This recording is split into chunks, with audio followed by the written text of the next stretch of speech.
I'm Jennifer Arbuckle. I'm originally from Wichita, Kansas, but right now I live in Plymouth, Minnesota.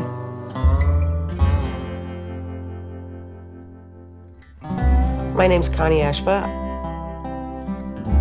I'm from originally Ohio, big Browns fan. You wouldn't believe it, we met on the Melissa Etheridge chat line, and we would go in there and just raise all kinds of hell and have so much fun. We'd get booted off all the time. Yeah. I've got to get to know her, and the rest is history. Yep, that's it.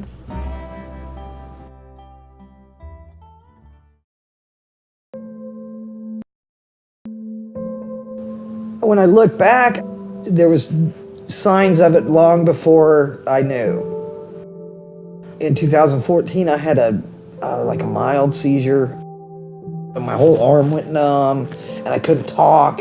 But it only lasted for about maybe a minute, minute and a half, and then it went away. And so I was like, being a horse, I'm like, oh well, it's nothing.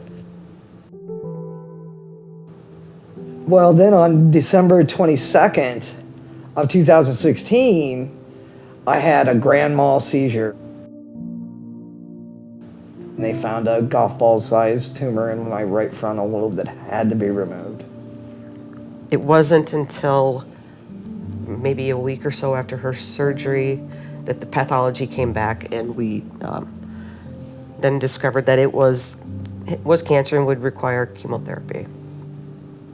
You don't get out of the hospital, walk back into your house, and start living again. You change. Everything changes. You know, it's a mourning process, I think. You know, for the longest time, I woke up every day crying. You know, I was an athlete, or a wannabe athlete anyway. You know, I played old lady basketball, and I was a guitar player for 43 years, and I lost the use of one of my hands, and that kind of inhibits a lot of what you can do, and I would wake up crying every day.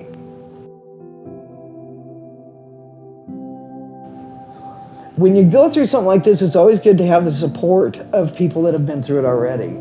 Hi. Okay. How are you? Good. And that's one of the things that I discovered through Kathy and Cheryl and all the people that are connected with WalkTalkConnect. Jen was only 2 months out of the hospital at the time that our friend suggested that we attend this WalkTalkConnect 5K. It was something that we decided we just needed to be more involved with. It gives you an outlet. I have people that, you know, will laugh when I say I have to sit on this side of the couch, so I have this arm. People around here say, oh yeah, I relate.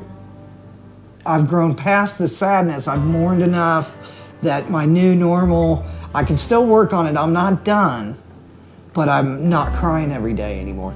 And that's one of the things that WalkTalkConnect has helped me with, is having focus, something to do with my energy and what I've learned.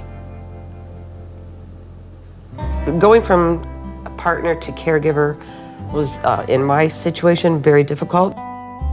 It's been a complete change as far as it's 100%. been, you know, reverse roles. You know, which I loved to cook before, and it's very difficult to chop an onion with only one hand.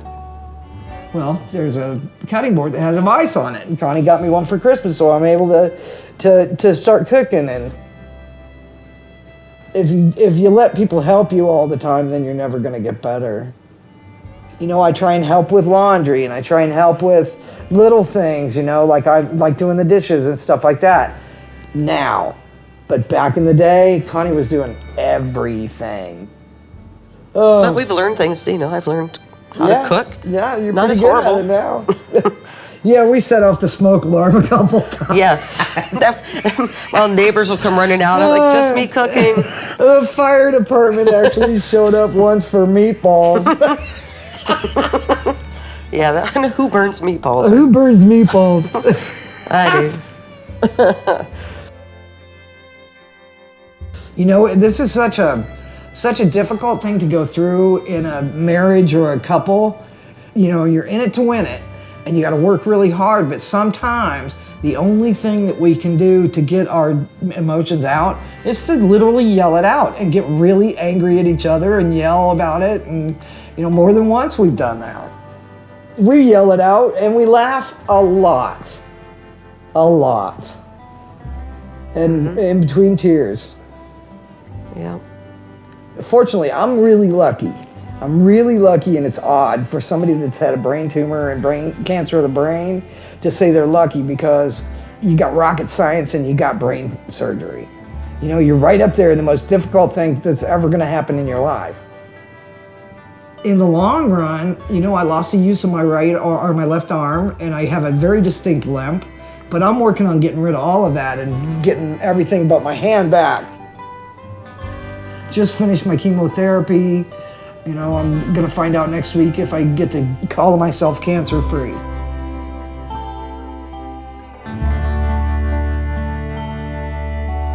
All in all, I've been so lucky, so lucky.